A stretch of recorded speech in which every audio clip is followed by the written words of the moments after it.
On Coatman's Travels today, I find myself at West Lawn Hillcrest Cemetery in Omaha, Nebraska.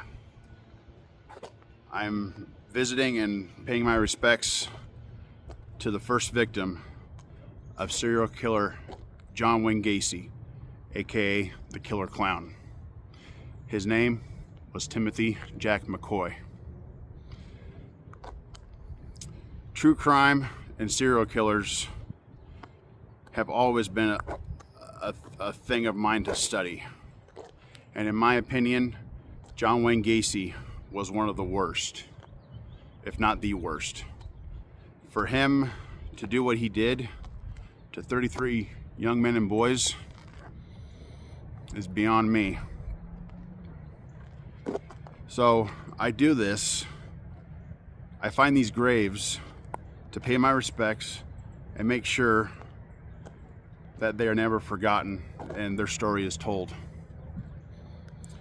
Now, out of the 24 possible findable graves, I have found 20.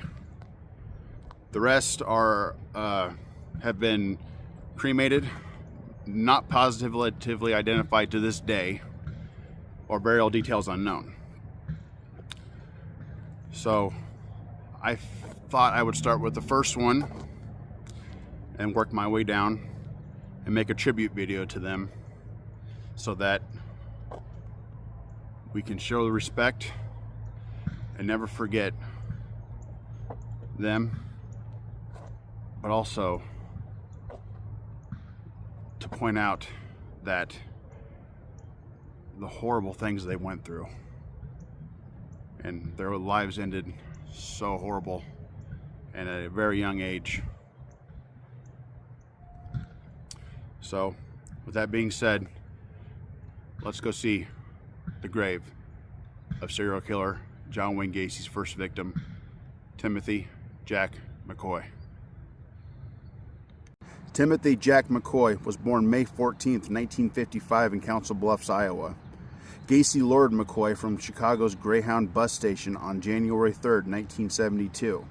McCoy was on his way to his father's place here in Omaha when Gacy offered to take him sightseeing in Chicago, and then drove back to Gacy's house with promise of McCoy staying the night since his bus didn't leave until noon the next day.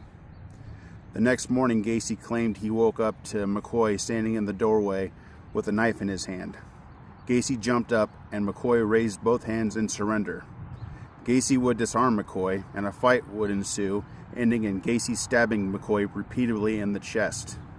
Gacy would walk into the kitchen to discover that McCoy was making breakfast for both of them, and McCoy was walking into the bedroom to wake Gacy up. Gacy buried McCoy in the crawl space, later covering his grave in concrete.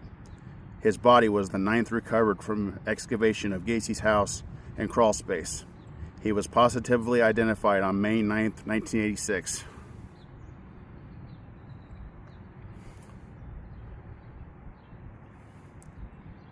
Rest in peace, Tim. Sorry you were taken way too early by a monster.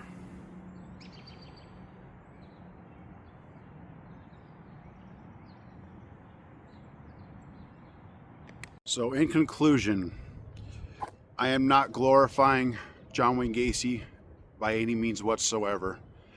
I am just finding the graves of his victims, paying my respects, and making sure their story is told and never forgotten, and to say and tell about the horrible things that happened to them in the hands of a monster who had no sympathy